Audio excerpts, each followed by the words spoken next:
Merci pour ces propos liminaires. Je vous propose de passer aux orateurs des groupes, et donc pour le groupe Renaissance, la parole est à Yannick Horry. Merci Monsieur le Président, mes chers collègues.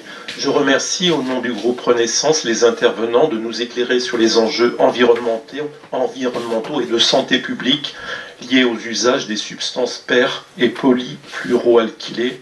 Cela concerne plus de 4000 composés chimiques aux propriétés très diverses, très utilisés dans le domaine industriel et dans les produits de consommation courante depuis les années 1950. Polluants dits éternels car ils ne se dégradent pas, on les retrouve dans l'air, l'eau, les sols et les aliments. Leur présence dans notre organisme entraînerait des risques métaboliques, endocriniens, immunitaires, cancérogènes et aurait des effets sur la fertilité et le développement du fœtus. Elle participerait à l'effet cocktail. Afin de protéger nos concitoyens et notre environnement contre les conséquences de l'utilisation des PFAS, l'Union européenne et la France se sont dotés de plusieurs règlements. Au niveau européen, le règlement REACH vise à sécuriser la fabrication et l'utilisation des substances chimiques en les recensant, les évaluant et en contrôlant leur fabrication, leur importation et leur mise sur le marché européen. Certaines bénéficient d'une exemption. Une révision des règles est en cours et devrait aboutir d'ici la fin de l'année. Dans notre droit national, ces directives et règlements ont été transposés dans l'ordonnance du 22 décembre 2022, suivie de 2 décrets d'application. Le gouvernement a également choisi d'agir avec le plan PFAS 2023-2027 qui vise à réduire les risques à la source, à poursuivre la surveillance des milieux, à accélérer la production des connaissances scientifiques et à faciliter l'accès à l'information pour les citoyens. Si l'objectif est de préserver la santé de nos concitoyens, de protéger l'environnement et la biodiversité, les caractéristiques de ces substances, leurs effets néfastes, leur persistance dans l'environnement et surtout leur utilisation très large rend ce combat complexe et difficile. Pouvez-vous nous indiquer les leviers qui permettraient au pouvoir public de mieux appréhender la lutte contre les PFAS? Quelles alternatives à leur usage? Rassemblement national, la parole est à Christophe Barthès. Merci Monsieur le Président, Mesdames et Messieurs les intervenants, chers collègues. En février dernier, le journal Le Monde publiait un article sur les polluants éternels avec en cause les PFAS. Ils sont présents presque partout et extrêmement persistants. Bien que ces polluants soient déjà observés depuis quelque temps, il était jusqu'alors assez peu connu du grand public. Ceci a permis à de nombreux citoyens de découvrir cette catégorie de polluants et également de s'en inquiéter. C'est pourquoi nous tenons à saluer les différentes compétences et recherches menées par nos intervenants d'aujourd'hui. Le sujet mérite une certaine gravité, mais aussi beaucoup d'humilité pour nous autres législateurs. Alors, loin des discours alarmistes ou des exposés lisses et anesthésiants, nous comptons sur votre participation pour nous faire un état des lieux des PFAS. En toute honnêteté, nous serons également attentifs à vos travaux et aux solutions qui peuvent aujourd'hui être évoquées. Les PFAS sont parfois présentés comme le plus gros scandale sanitaire de notre époque. Qu'en est-il concrètement et quelles seront les conséquences sur notre environnement et sur la santé de nos concitoyens? Nous restons à votre écoute et nous vous remercions par avance des éclairages que vous pourrez nous apporter. Je vous remercie. Merci. Pour le groupe La France Insoumise NUPES, la parole est à Gabriel Amar. Merci Monsieur le Président, merci pour cette table ronde qui nous confirme un certain nombre de choses et qui nous permettent là de manière très concentrée et ramassée d'y revenir. Il n'échappe donc plus à personne que les polluants éternels sont présents dans tous les milieux, eau, sol, air, sédiments, organismes vivants. Désormais, vous êtes de nombreux experts à documenter l'impact de ces substances sur les êtres vivants et en particulier les effets néfastes que peuvent produire ces substances sur l'homme puisqu'elles résistent à la biodégradation et contaminent l'ensemble de l'environnement pour des décennies. Vous venez de nous documenter en la matière et du coup on se retrouve avec des molécules extrêmement néfastes qui sont présentes dans la faune, les œufs, les fruits, les légumes, les graminées. L'Agence européenne pour l'environnement affirme que les PFAS peuvent entraîner des problèmes de santé. Vous les avez rappelés, je ne les liste pas, mais notamment retenons les lésions hépatiques, des maladies thyroïdiennes, de l'obésité, des problèmes de fertilité et des cancers. Il est donc urgent d'agir sur cette question. Pourtant, comme l'ont démontré récemment les révélations du Monde et la présentation de la carte européenne auquel vous avez fait référence, la contamination est généralisée et permettez-moi de penser que le plan auquel vous venez de faire référence n'est pas à la hauteur de l'enjeu. Dans la vallée du Rhône, les eaux sont massivement contaminées à cause notamment des rejets des usines Arkema et d'Ekin. Systématiquement, les seuils de dangerosité d'exposition aux polluants éternels sont largement dépassés dans un certain nombre de communes. Localement, les citoyens et les collectifs s'organisent à Oulin, à Pierre-Bénite, à Givors, à Grigny, au sud de Lyon. Il semble par conséquent nécessaire de mettre un terme immédiat à cette situation. Vous faites référence, Monsieur Baudenet, à la directive cadre, mais dont je rappellerai que les seuils sont encore extrêmement hauts. Et ma question sera la suivante. Pouvez-vous nous garantir que l'ARS fera des contrôles réguliers et impromptus? Sur quel texte vous fixez-vous pour nous faire cette affirmation? Parce que nous constatons aussi qu'avec des prises de rendez-vous, les entreprises prennent des dispositions pour échapper à certains relevés. Merci. Cette question de 2 minutes pour les Républicains. La parole est à Pierre Vatin. Merci Monsieur le Président, chers collègues, Madame, Messieurs. Les per- et polyfluoroalkylés, PFAS, sont plus de 10 000 molécules complexes recensées, principalement composées de fluor et de carbone.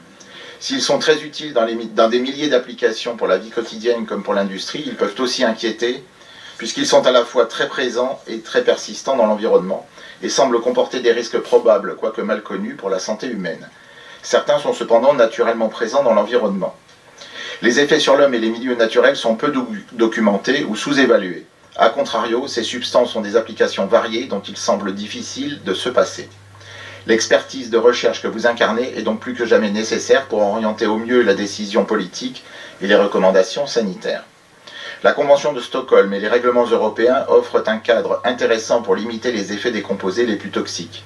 La révision du règlement REACH, qui doit aboutir à encadrer les PFAS par famille de substances, ne doit-elle pas privilégier à la fois l'analyse de la persistance dans l'environnement, mais aussi assurer une différenciation en fonction des propriétés de chaque PFAS, toxique ou pas?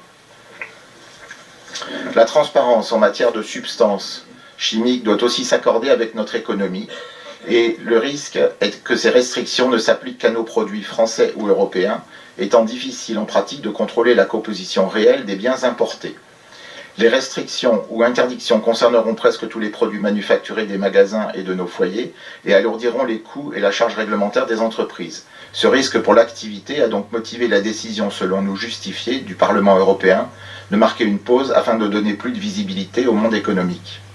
Cela n'empêchera pas évidemment dans l'intervalle de garantir la sécurité des produits chimiques grâce aux règles actuelles, ni aux acteurs engagés de poursuivre leurs efforts pour innover et inciter les autres à les suivre. Notre sécurité est aussi un principe. C'est pourquoi il est nécessaire de garder une ligne d'équilibre entre principe de précaution et principe d'innovation, et de ne céder ni à la panique ni à l'aveuglement. L'interdiction doit être motivée par une analyse bénéfice-risque étayée.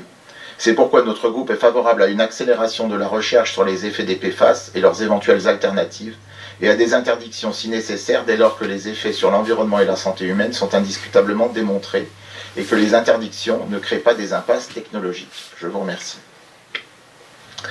Pour le groupe démocrate, Modem et indépendant, la parole est à Jimmy Pain. Merci Monsieur le Président, et merci également pour cette table ronde, Monsieur le Président. Moi je voulais simplement vous rappeler qu'au début du mois d'octobre, on a voté ici à l'Assemblée nationale une proposition de loi justement qui avait 4 articles. Le premier était sur le polystyrène alimentaire, le deuxième était justement sur les PFAS, et je reviens à ce que dit Monsieur Vatin sur cet règlement REACH. Où est-ce qu'on en est de ce règlement REACH qui devait arriver à trouver une solution pour l'Europe, là, avant la fin de cette mandature européenne, et qui a été reportée? Est-ce que c'est pas quelque chose qui peut nous porter un petit peu souci? Et puis aussi, revenir aussi, il y avait un 3e article qui disait que, vous savez, le PFAS, c'est beaucoup d'emballage alimentaire, en fait, finalement, et c'est ça qu'il faut essayer de suivre, et qu'on voulait, sur chaque outil, cartonné, mais légèrement plastifié, comme a été fait un petit peu cette norme européenne avec la petite tortue qui dit qu'il y a du plastique. On voulait essayer de porter aussi un petit peu cette tortue au niveau européen. Écoutez, donc voilà, merci pour vous dire que on y travaille, que cette loi a été votée ici au Parlement, qu'on cherche à la porter maintenant au Sénat, mais que je voudrais bien avoir des informations un peu plus fortes sur ces directives REACH européennes. Merci. Merci cher Jimmy Pain et bravo pour votre engagement sur ces sujets. Pour le groupe socialiste et apparenté, la parole est à Gérard Le Seul. Merci Monsieur le Président. Le groupe socialiste et apparenté remercie vivement les interventions de ce matin qui nous permettent de mieux comprendre les pollutions liées aux substances per- et polyfluoroalkylées, voilà, également connues sous le nom de PFAS, et je vous remercie de nous avoir bien prononcé l'acronyme. Alors, l'utilisation variée de ces PFAS et ces composés chimiques, combinés à leur caractère très persistant, vous nous l'avez dit, entraîne une contamination malheureusement de tous les milieux, l'eau, l'air, le sol ou encore les sédiments. Et on le sait, vous nous l'avez rappelé, certains malheureusement s'accumulent dans les organismes vivants et se retrouvent dans toute la chaîne alimentaire. Alors, nous pouvons être ainsi exposés aux PFAS dans notre environnement intérieur, parfois sur notre lieu de travail, à travers notre alimentation, à travers l'eau, ça a été rappelé à plusieurs reprises, et notamment l'eau potable que nous consommons. Concernant les effets sur la santé, la toxicité de ces composés chimiques est multiple, extrêmement dangereuse, et vous nous avez rappelé que différentes études avaient été engagées, y compris en association avec des pays européens, et même un plan micropolluant est mis en place, mais nous aurions pu imaginer des interdictions, des restrictions bien plus rapides. Alors vous avez cité 5 pays européens, dont 4 membres de l'Union. Pourriez-vous nous donner quelques informations supplémentaires sur la prise en compte par l'ensemble des pays de l'Union de ces sujets totalement hors frontières? La recherche communautaire et la révision du règlement REACH sont-elles, de votre point de vue, aujourd'hui suffisantes? Nous vous remercions. Merci pour le groupe Horizon et apparenté. La parole est à Anne-Cécile Violent. Merci Monsieur le Président. Madame, Messieurs, chers collègues. Alors nous avons déjà eu l'occasion en commission de débattre de certains PFAS et je voudrais tout d'abord vous remercier Monsieur le Président pour cette table ronde, tant sur sa transversalité que sur l'expertise de nos intervenants. Merci Mesdames et Messieurs pour vos propos qui enrichissent notre réflexion. Alors nous savons que les propriétés pour lesquelles les PFAS ont été largement utilisées et répandues depuis des décennies sont aujourd'hui évidemment à l'origine des problèmes de pollution, de toxicité et de leur persistance. Les exemples se sont multipliés ces derniers jours, vous l'avez rappelé, et notamment l'article effectivement du Monde révélait la carte de pollution éternelle aux PFAS en Europe. Alors près de mon territoire, Rumilly, j'ai un exemple effectivement de pollution en matière de pollution des eaux. Et puis évidemment Lyon, les exemples évidemment ne manquent pas. Alors face à ces exemples toujours plus préoccupants, toujours plus nombreux, les questions de réglementation, d'adaptation, voire d'interdiction se posent plus que jamais. L'approche One Health, une seule santé, impose évidemment d'accélérer les mesures de prévention, de protection. Alors ma première question est donc sur un état des lieux de la réglementation. Vers quoi devons-nous tendre? Et c'est justement à travers vos 3 niveaux qu'il est intéressant de pouvoir répondre à cette question-là, de l'angle scientifique, ONG, et puis la DGPR. L'Europe, la question a déjà été posée via le règlement REACH, notamment, encadre largement nos réglementations nationales et une expérimentation de restriction est portée par certains pays. Quel est votre avis? Deuxièmement, sur la question de l'acceptabilité du risque et de la compréhension des normes, comment pouvons-nous mieux informer nos concitoyens sans pour autant induire de surinterprétation ou de rejet? Autrement dit, les normes scientifiques sont très souvent difficilement compréhensibles pour le citoyen, ce qui a pour conséquence une mauvaise interprétation. Comment pouvons-nous mieux articuler connaissances scientifiques et informations du grand public pour une meilleure acceptabilité des mesures et peut-être du risque? Je vous remercie. Merci pour le groupe écologiste NUPES. La parole est à Nicolas Thierry. Merci Monsieur le Président. Mesdames et Messieurs, merci pour vos interventions respectives. Les PFAS sont souvent méconnus du grand public, pourtant nous les croisons chaque jour, dans les objets du quotidien, dans l'industrie, l'alimentation, l'eau potable, les PFAS sont omniprésentes. Le combat de l'avocat Robert Bilotte, le film Darkwater ou encore l'enquête effrayante menée par Stéphane Aurel et d'autres journalistes européens ont joué un rôle déterminant dans la révélation de ce scandale sanitaire, tentaculaire et systémique. L'essentiel a déjà été dit. Les PFAS sont une grande famille de substances chimiques extrêmement persistantes qui s'accumulent dans les organismes et présentent des risques graves pour la santé. En effet, les études sont connues notamment sur les menaces pour la santé humaine. Maladies cardiovasculaires, hypertension, maladies thyroïdiennes, risques pour le développement du fœtus ou encore diminution de la réponse immunitaire aux vaccins. Je me réjouis donc du projet d'interdiction porté au niveau de l'Union européenne par l'Allemagne, les Pays-Bas, la Suède, la Norvège et le Danemark. Je déplore en revanche le retard pris par le gouvernement français face à une situation connue depuis des dizaines d'années. Dans son plan d'action présenté en janvier, le gouvernement annonce son soutien au projet d'interdiction européenne. Ce soutien est bienvenu, mais il est tardif. La demande a déjà été déposée par les 5 autres États membres. Par ailleurs, le projet aboutira potentiellement pas avant 2027. Pour le reste, ce plan est vague et n'est pas à la hauteur car il consiste à ce stade à simplement accumuler les connaissances alors que nous avons aujourd'hui besoin d'actions urgentes et ambitieuses. Je voudrais, si vous le voulez bien, entendre nos intervenants du jour sur ce sujet du plan gouvernemental. 3 questions. Sur la réduction de la pollution à la source, que pensez-vous d'une interdiction rapide de certains PFAS, par exemple dans les emballages alimentaires? Le Danemark l'a fait dès 2020. Deuxième question, sur l'eau. Que pensez-vous d'un contrôle immédiat et généralisé afin de mesurer la présence des PFAS dans les eaux potables sans attendre 2026, comme le prévoit le plan du gouvernement? Enfin, une dernière question sur la contamination massive des sols. Au regard de la situation, un état des lieux général des sites à risque ne s'impose-t-il pas dès 2023? Merci pour vos réponses. Merci. Et enfin, pour le groupe Liberté, Indépendants Outre-mer et Territoires, la parole est à Benjamin Sainte-Huile. Merci Monsieur le Président, je salue la qualité des intervenants et remercier le Président de la Commission pour ce temps de travail qui à mon avis permet à tout le monde de reprendre un peu de distance sur les sujets qui sont parfois ceux que nous traitons dans l'actualité du quotidien. Moi je ne suis pas un spécialiste, je découvre dans mes activités parlementaires la richesse des débats et en l'occurrence, pour ne pas paraphraser les uns et les autres, revenir sur ce qui a été dit. J'ai quelques questions, sans doute bêtes mais plus bêtes que méchantes comme toujours, sur la question de la recherche.